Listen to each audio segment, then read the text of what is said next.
Le problème de l'eau à Dakar. Le 13 septembre 2018, le candidat indépendant aux prochaines élections présidentielles, Monsieur Ali Touré, a adressé, à Monsieur le Président de l'Assemblée nationale, une demande pour l'ouverture d'une commission d'enquête parlementaire sur la question de l'eau à Dakar. Voici ce qu'il a dit à l'entame de sa lettre. J'ai, en tant que citoyen sénégalais, soucieux de l'intérêt général et sensible à la souffrance de mes compatriotes, entrepris des recherches qui m'ont permis de découvrir les véritables causes du problème de l'eau à Dakar et sa banlieue. Le conflit entre deux projets, l'usine de dessalement de l'eau de mer au Mamel et le projet de l'usine de Keur Momar-Sarr 3, hérité du gouvernement du président Abdoulaye Wade en 2012.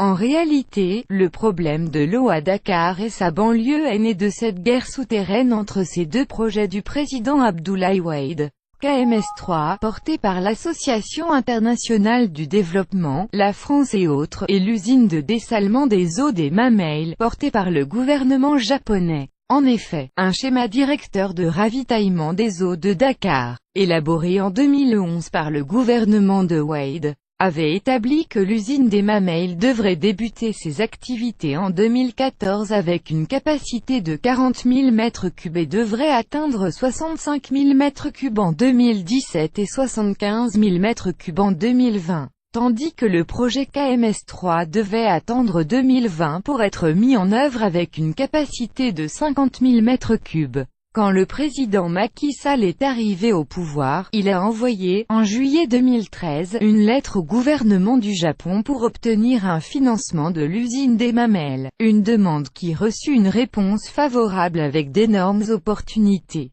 Une aide établie sur 30 ans, avec 10 ans de délai de grâce et un taux égal à 0,7%. Presque nul. À cela s'ajoute l'aide de 40 milliards pour financer la CMU avec un négligeable taux d'intérêt de 0,01% sur 40 ans avec aussi 10 ans de délai de grâce. Mais, le peuple sénégalais a tardivement senti l'impact de ces énormes opportunités offertes par le gouvernement japonais sur leur vie quotidienne. Les causes sont, entre autres, liées au recul de l'actuel régime face à la pression des porteurs du projet KMS3, mais aussi au retard dans l'étude qui était confiée au cabinet français Merlin.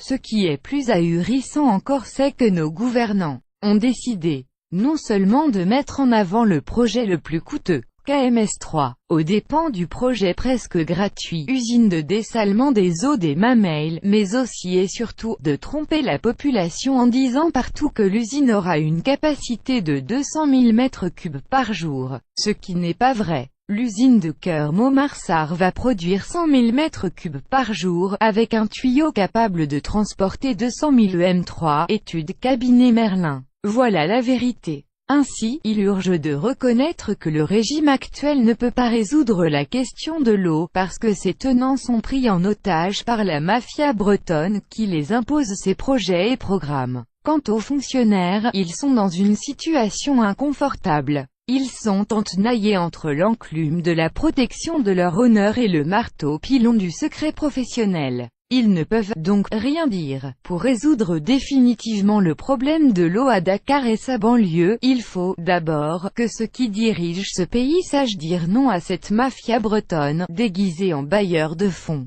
Il faut se libérer de leur diktat pour prendre notre destin en main. Il faut oser prendre notre liberté de choix et d'options politiques et économiques. Nous avons les moyens, tout ce qu'il faut pour construire nos propres infrastructures. Bref, j'insiste pour dire que tout candidat qui n'est pas capable de dire non à la mafia qui tient ce pays en otage ne peut pas résoudre le problème de l'eau à Dakar et sa banlieue.